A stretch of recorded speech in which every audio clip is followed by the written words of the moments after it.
Animal shelters are over capacity, even though intake numbers are still below pre-pandemic 2019. Adoption interest is waning, and with 60% of animal intake being stray, shelters can improve their outcomes dramatically by reuniting lost pets with their families. Today, we have Abbie Moore and Kristen Hassen of Petco Love Lost talking about their new Lost and Found workbook that offers solutions for increasing the number of lost pets reunited.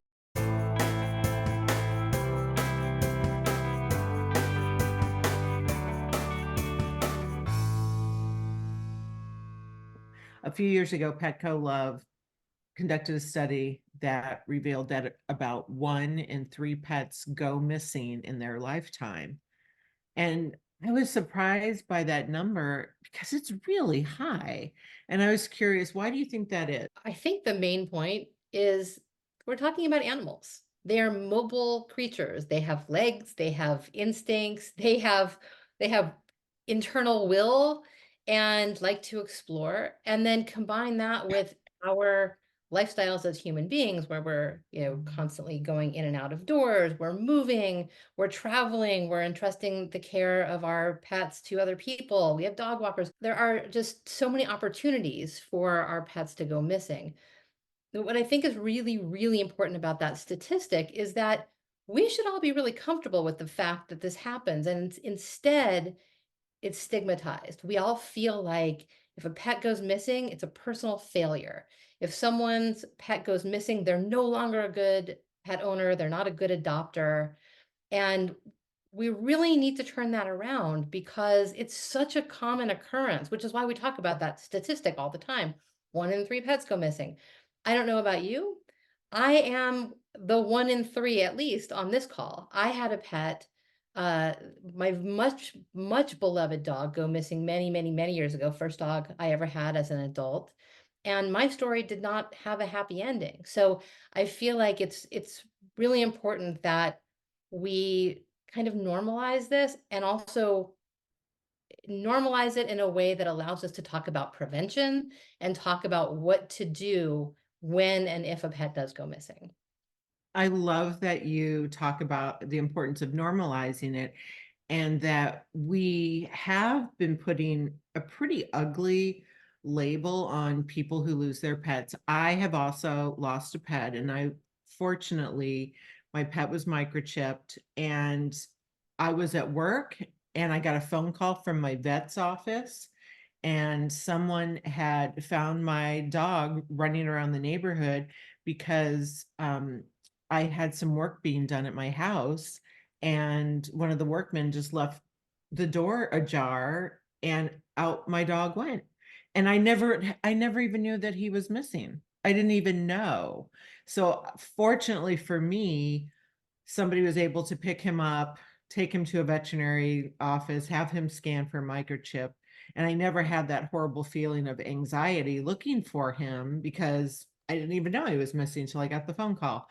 But I remember the feeling of, oh, wow, if this can happen to me, somebody that works in animal welfare, it really kind of made me stop and think, we have no business judging people who lose their pets. That's really unfair and it's not real. And historically, when you look at how we have evolved as a society, I did some research several years ago about the origins of animal welfare.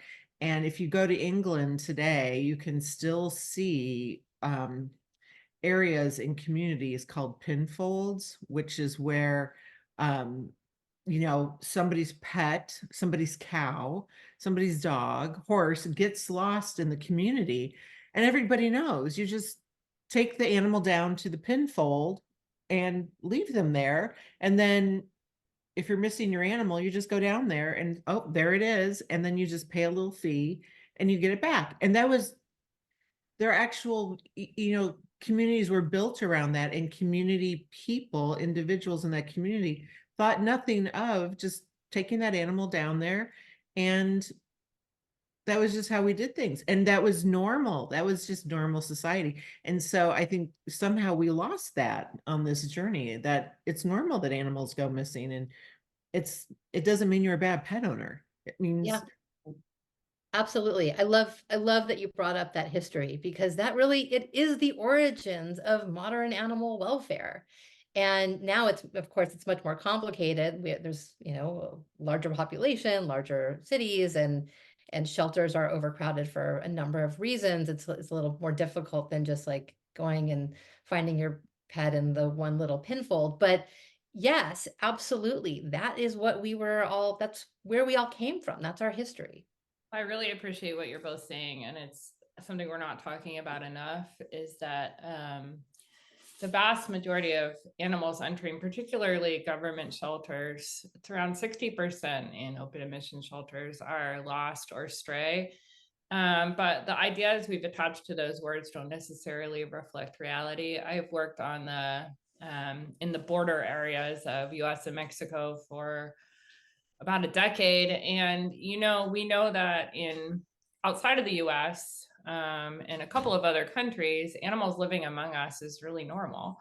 And animals live in communities and various neighbors take care of them. And then you cross the border and you have an entirely different set of rules. And we don't do a very good job explaining those rules to people.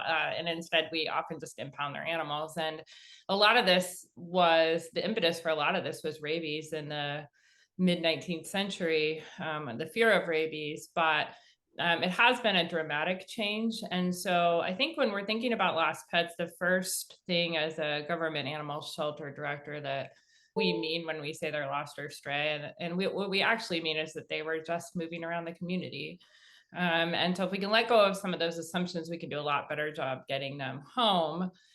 Some of the barriers to getting lost pets home are, I think number one are just fines, fees, and the fear of engaging with the system. People are scared when their pet gets impounded. They think they could be in trouble. They may get citation.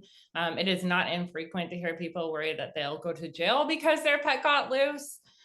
And so I think one of our first jobs is just to change people's understanding of why an animal shelter exists and make it much, much easier for them to get their pets back. I wish we had instead of an overnight drop box, I wish we just had an overnight pickup system where like anytime you realize your pet is gone, you can just, go grab it.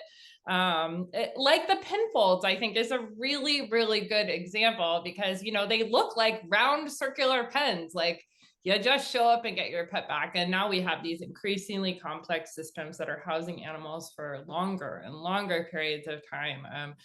What I think what keeps me up at night about lost pets is that 1 in 100 shelters have even one staff member allocated to getting lost pets home.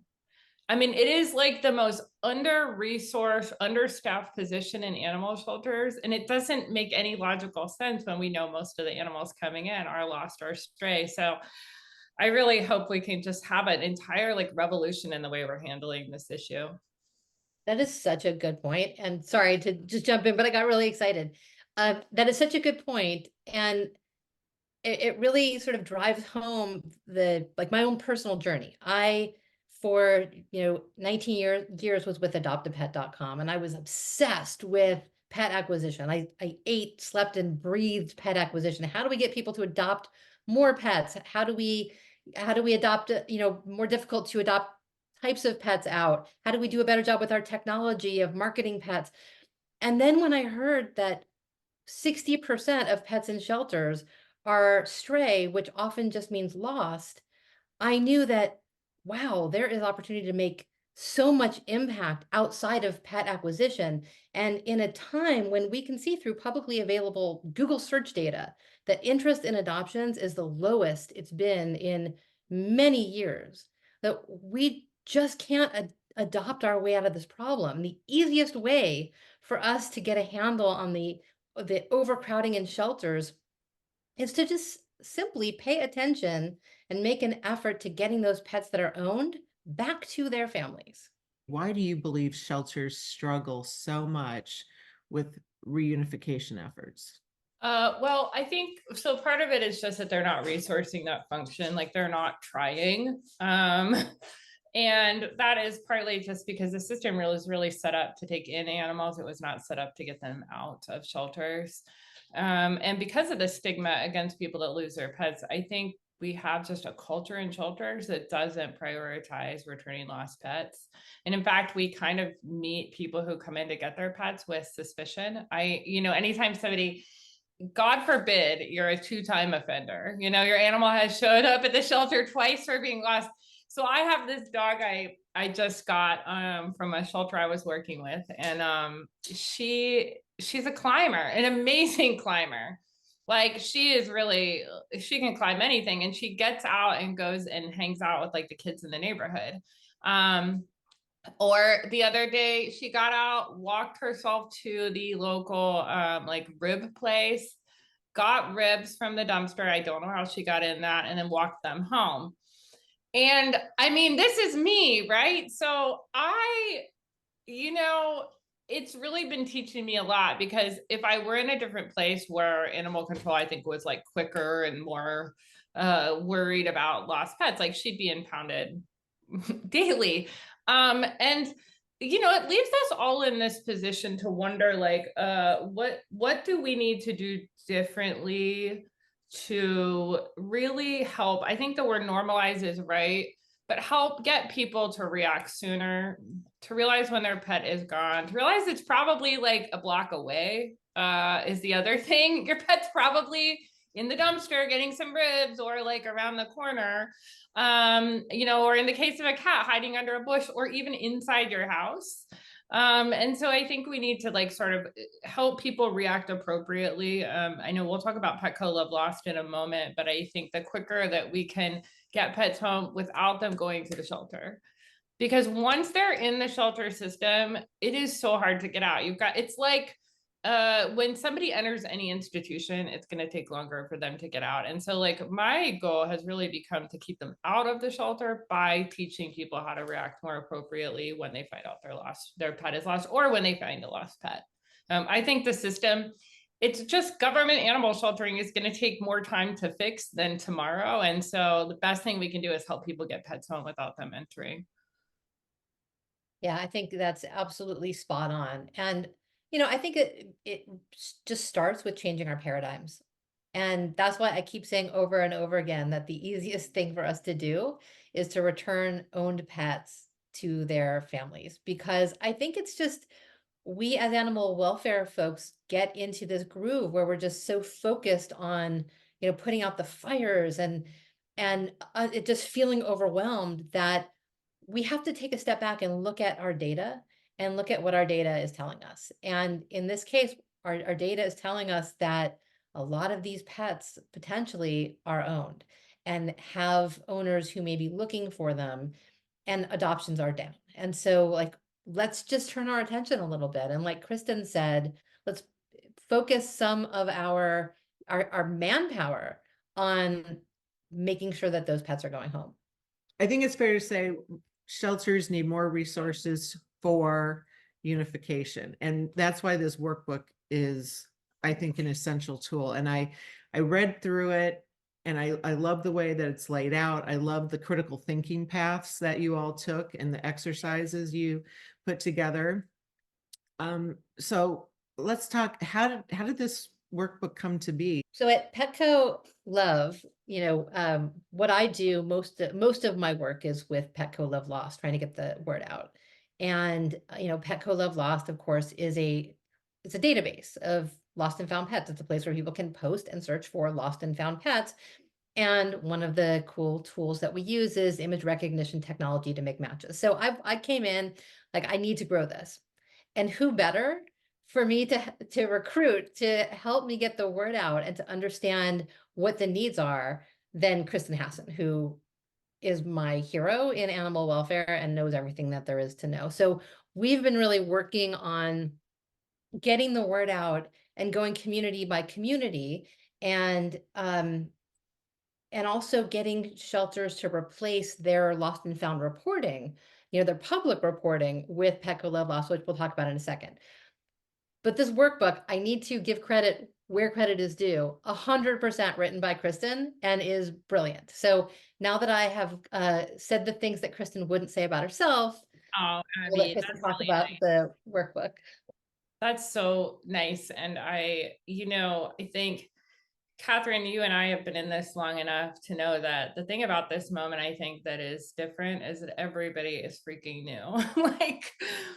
like something like 80% of shelter and rescue workers started during the pandemic. And so I traveled to 22 large shelters in about a year.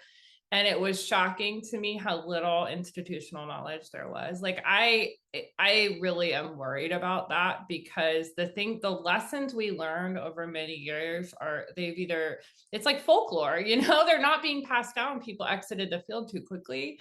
And so this workbook, Abbie and we did Los Angeles. We spent a lot of time going around Los Angeles and signing shelters up and sort of making the case of why they should use Petco Love Lost and why they needed to change their intake practices.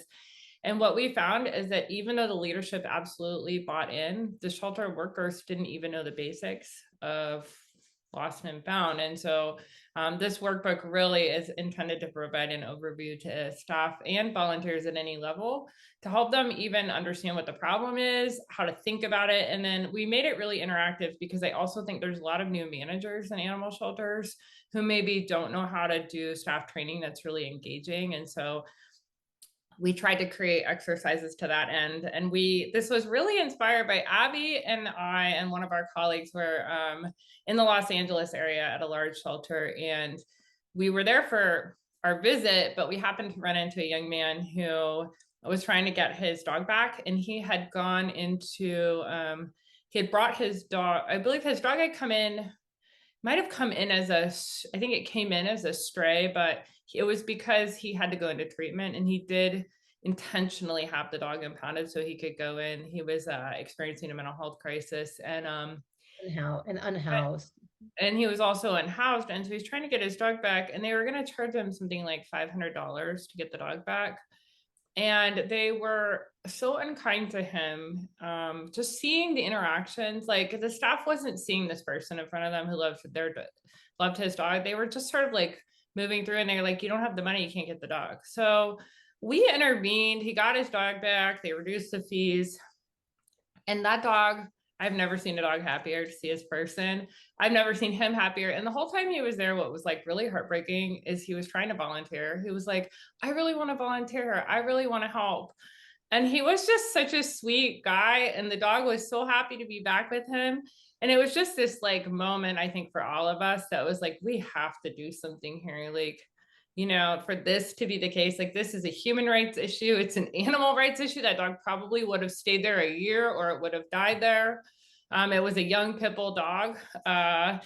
So I think the workbook was really inspired by that and a few other situations where we just see how fundamentally broken the system is, not because any one shelter or individual is bad. It's the system itself. And so that was why we wanted to create this tool. If a person shows up at the shelter and they want to get their dog back, they care enough about that animal to come. And if you are operating a shelter and you do not have the ability to waive return to owner fees, that is something that every animal welfare organization that has a government contract, that is something you should negotiate in your contract, because being able to say, you know what, take the dog, and we're so glad that you came. And because you're paying, just from a financial analysis perspective, you're paying an employee and a half to care for that animal while they're in your shelter. You're feeding them. You are managing a population of animals where you are worried about communicable illness. And so it is in your best interest, if you're operating a shelter, to send that animal home, because that means you have less animals in the shelter that can get sick. That means that you can have a higher staff to animal ratio. That means so many things, and it's financially advantageous for you to send that animal home. But if your frontline team doesn't understand that, or doesn't see that in the sort of the vision and the mission of the organization, they don't understand how important that is. it is very much like you said, Kristen, our system is, you do this in order to get your dog back, you need to pay a fine. You don't have the money to pay the fine. Well, then you come back when you have the money to pay the fine. So then the dog is going to sit there another 2 weeks while the person goes to find money to pay the fine. And we already know there's already barriers for that. And this is sort of where diversity, equity, inclusion work comes into play, because essentially it's sort of criminalizing poverty. So this young man that you all saw, who was unhoused, who wanted to get his dog back, he would have so many more barriers. I'm just so happy that you were there to advocate for him and his dog. And it's a story that unfortunately happens every day in shelters. And so I do feel that in order for a shelter to have a successful lost and found program, I think there's some non-negotiables. So if you could say, what do you think are the non-negotiables for shelters? I mean, for me, I think the non-negotiables for shelters to have a good lost and found program is the ability to waive return to owner fees, having that discretion. Like, to me, that's going to change your world. It's going to empower your staff at the front desk. It's going to let them have autonomy and pride in their work, because they can make those decisions about returning that pet. But what are some other things that you think are essential? I would take that one a step further and say that our default should be that there aren't fees, and that fees should be added as an exception, not the rule. So like, a lot of shelters now, if you pick up your pet in the first 72 hours, there are no reclaim fees, so that they're incentivizing people to come more quickly. And I think, fees in some cases are appropriate. If you have a repeat person who picks up their dog after a week and a half, it makes sense that there would be some fees imposed, but those fees are a huge barrier for people. And I think it is criminalizing poverty. I mean, those poor people's animals are those animals get stuck in shelters for no good reason. Katherine, it's a really important point that this is a taxpayer issue too. Like, we're subsidizing shelter separating families, and we shouldn't be doing that. I think, like, for me, the bar is like, are you doing anything to get in the way of the bond between a person and an animal who love each other? If you are, in the case of lost pets or anything else you're doing, stop doing that thing. And there are a lot of those things. And I think, back to the new staff, we wrote this workbook largely because we're seeing so many barriers being erected even now. Like, this problem is actually maybe heading in the wrong direction. And that is really concerning, that we know the one change is not that there's more animals entering the system, it's that they're leaving more slowly. So we have to do more to make it easier to get them home. Yep, that's a really good point. I think also, and I'm going to sound like an infomercial for Petco Love Lost, but I really, really do believe in it. The nature of lost and found necessitates that there is one single database that's being used to reunite animals, right? Like, if you post your lost pet somewhere and I found your pet and I post that pet somewhere else, we're not going to make the connection. So it's really important that we have all lost pets and all found pets in one single database so that we can make maximum reunions. And that's why we are not only having, shelters send their pet data into Petco Love Lost, but also use Petco Love Lost for their public reporting so that everybody is using the same database. We're also integrated with Ring, Amazon's Ring camera app neighbors. We're working on an integration with Nextdoor. So we're trying to make sure that no matter where you have found, you've posted your lost or found pet, somehow it's coming into our database where we can use our technology to make a reunion. I also want to talk a little bit about one specific case study that I think all shelters can learn from, all animal welfare organizations can learn from, and that is Pima County. I want to give a huge shout out to Monica Dangler and Kristen Caitlin Pappas. Sorry, Caitlin. There's so many Ks on this call. They decided about a year ago that they weren't going to make a big change by continuing to do the same things. And so they piloted a whole new program with lost and found pets. And one of the aspects of it was replacing all of their technology that they were using for lost and found with Petco Love Lost. That's one major part of it. But they also did some really incredible things that allowed the public to help more. They invited the public to help. So when someone comes in with a found pet, they're giving this person options. They're saying, hey, can you take the pet home with you? And we won't even run this pet through our system, and we'll send you home with a bunch of resources. Or can we, vaccinate the pet now? You take the pet home for 3 days so that this pet has less of a chance of infecting other pets in the shelter or becoming sick themselves. Or they have something called finder to foster, where they put the pet in the shelter for the hold period, and then after that, the person has agreed to foster the pet. And then the last result is like, okay, stop, drop, and post, where they leave the pet at the shelter, but still post the pet on Petco Love Lost and other um, social media. And at the end of a year, what they found was 3 things. Number one, they doubled their community RTO rate. They nearly doubled it. It was 16%. It's now at 29%. So that's incredible. I do not know one organization that could not benefit from doubling their RTO rates.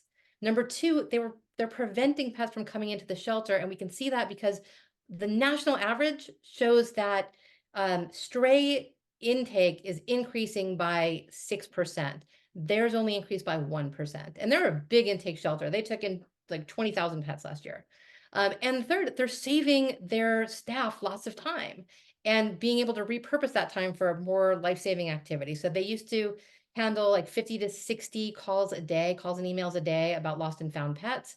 Now that's 10 to 15. And those 10 to 15 are people saying, I know my pet is in your shelter because I saw my pet on Petco Love Lost. So I think if all shelters did those kinds of things, like really opened up their process and asked the community to help, I think we could all see so much progress. It's so inspiring just to hear that. I had read about the work that Monica and her team had been doing with Petco Love Lost, and it's incredible. What do you think? Why are shelters reluctant to get on board with Petco Love Lost? Is there a barrier, or is there a concern, or why wouldn't a shelter want to do it? I think there's a couple of things. Three. Number one, I think we're just not super well known yet. Number two, I think there's a lack of understanding of what we do. And sometimes there's a feeling of like, oh, it's really complicated because there's this image recognition technology and I don't understand, artificial intelligence, whatever. You don't have to. It is really just a database, for lost and found pets. Number three, I think there's just a resistance to change. And it's human nature, it's organizational nature, that when we're used to certain processes, it is very difficult to get an entire ship to sort of change course and enter new waters. And I want to give Kristen a chance to answer this question too, because Kristen is out there talking to shelters all the time about Petco Love Lost. But I do also want to say we're seeing a lot less resistance. We're seeing, I feel like in the last several months, we've gotten huge momentum, and literally almost every single organization in the United States is sending their pets into Petco Love Lost. And now we're seeing a lot of organizations start to use us for their lost and found reporting too. Well, I was also kind of a skeptic when I started working with Petco Love, and they wanted me to focus on this project. I was like, I don't think this thing really, I don't know if it really works. Why not just use your shelter software? Because like people are busy and inundated with all these technology options. I think over the last year and a half, I've gotten to work with Abbie and Suzanne and the team. Like I've become a real believer because of what I said, I think at the beginning, which is that we need solutions that don't require that don't require the shelter to be a third party. Like the shelter as this like intermediary should be a last resort. But we haven't caught up. We're still operating as if it's the old days when you have to take the animal there because there's no way to get it home otherwise. technology makes that completely unnecessary. And I don't think we've entirely made that connection. And once I saw, I think at Pima, the thing that really surprised me was how many more reunifications were happening without the shelter ever being involved. They didn't take in the animal, they didn't know anything. And I think then we have to let go of our God complex and allow that to happen. Like shelters are scared not to let the pets in because then they can't see them and, you know, make sure they should go back to their owner. And so we've got to let go of that part of it. But as shelters are doing it, we just did a training with like all of Texas and everybody was like, yeah, of course. If you're on the fence, I encourage everybody to go. Imagine you've lost your pet in your own community and try to get it home. It's a freaking nightmare. Like it is like 20 platforms, Facebook groups. I mean, it's endless. And most of the websites are completely incomprehensible. Like they haven't been updated in a long time. They're really confusing and they tell people like all the barriers up front. So if you weren't terrified before, you will be now. And then go use Petco Love Lost, like use it for practice with your own pet. And we don't really have to say anything else. You can feel the difference in those two processes. And one of them is built for, you know, the 1850s and one is built for today. So I just want to thank you both so much for talking about this issue. About half the cats that entered shelters last year were kittens.